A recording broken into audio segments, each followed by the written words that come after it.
Alors, l'acro-yoga, ça paraît nouveau en France, mais ça a toujours existé, même en Inde.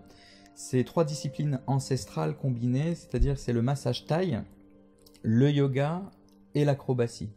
Donc c'est toujours pratiqué dans les ashrams en Inde pour faire découvrir le yoga d'une manière ludique à des enfants, pour qu'ils découvrent les postures de yoga en s'amusant. Mais à la base, c'est les moines qui pratiquaient le massage thaï qui ont rencontré les yogis qui enseignaient le yoga, et le mix des deux a formé une forme de yoga à plusieurs qui est devenu le yoga acrobatique. Et c'est l'école du cirque qui, en voyageant dans plusieurs pays depuis le Moyen-Âge, quand ils sont arrivés en Inde, le yoga, ils l'ont transformé en la version contorsionniste qu'on trouve maintenant dans les cirques. Et l'acro-yoga, ils ont rajouté une touche acrobatique qui est la forme qu'on connaît maintenant, mais à la base, l'acro-yoga, c'était du yoga et du massage, qui s'est transformé au fil du temps.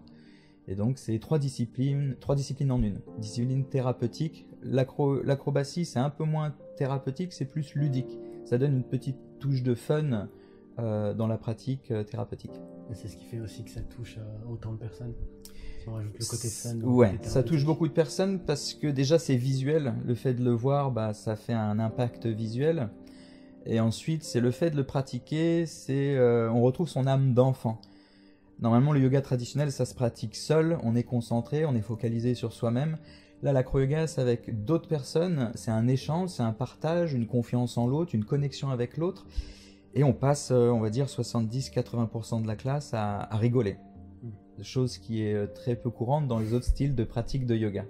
Donc apporter une touche de rire dans une classe de yoga, il y a que dans le yoga du rire où on pourrait pratiquer le rire tout au long de la classe.